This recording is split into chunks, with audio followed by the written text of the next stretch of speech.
Bonsoir et merci d'être avec nous pour ce flash d'informations que nous entamons par la visite qu'effectue aujourd'hui en Algérie le président mozambicain Felipe Jacinto Nyusi. Il a été reçu officiellement par le président algérien Abdelmadjid Tebboune. Les deux chefs d'État ont eu des entretiens en tête-à-tête avant de les élargir aux membres des délégations des deux pays. Par la suite, le président algérien et son hôte mozambicain ont animé un point de presse conjoint au siège de la présidence de la République.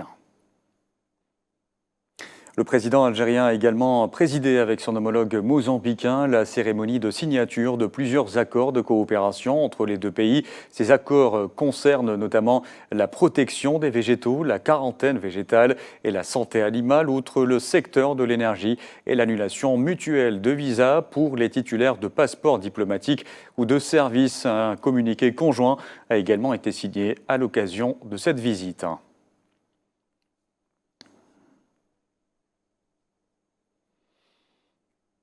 L'avenir du marché gazier se dessine à Alger avec le coup d'envoi ce jeudi des travaux du 7e sommet du Forum des pays exportateurs de gaz, avec la réunion du groupe de travail ad hoc de haut niveau au Centre international des conférences Abdelatif Rahal à Alger pour préparer le projet de la déclaration d'Alger qui sera soumis demain à l'examen de la réunion ministérielle extraordinaire pour être adopté samedi par le sommet des chefs d'État et de gouvernement du Forum.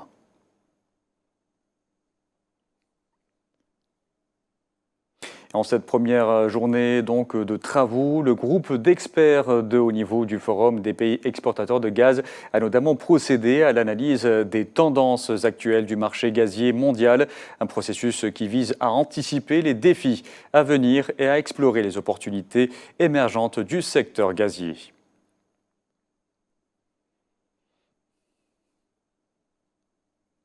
Le 7e sommet du Forum des pays exportateurs de gaz est une reconnaissance du rôle de l'Algérie sur l'échiquier international. C'est ce qu'a notamment souligné le PDG du groupe algérien Sonatrach, Rachid Hachichi, ajoutant que le principal enjeu de cette rencontre était de conforter les relations avec les sociétés des pays exportateurs de gaz et de discuter des opportunités qu'offrait le marché gazier. Le PDG de Sonatrach s'exprimait dans un entretien accordé à l'agence de presse algérienne APS.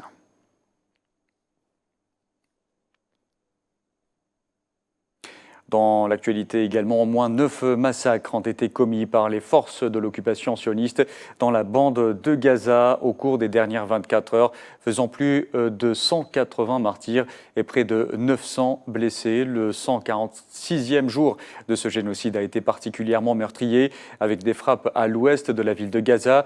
Les forces de l'occupation stationnées sur la route côtière Haroun al-Rachid ont aussi ouvert le feu sur des milliers de citoyens du nord de Gaza, en particulier de Jabalia et Beit Hanoun.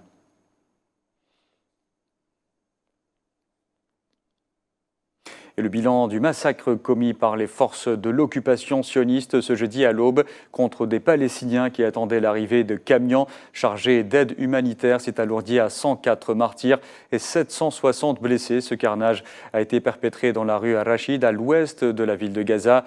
Les victimes ont été transférées principalement au complexe médical d'Al-Shifa, à l'hôpital Kamal Adwan dans le nord de Gaza et celui d'Al-Aouda de Jabalia.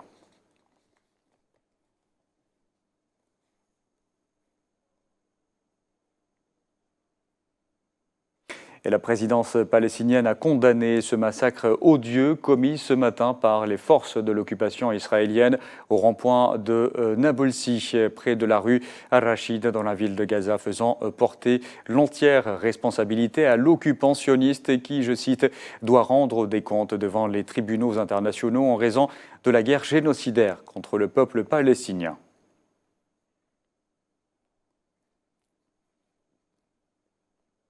Voilà, c'est la fin de ce flash d'information. Merci à vous de l'avoir suivi. Retrouvez dans un instant Tinhinan Makassi pour le 24h Afrique.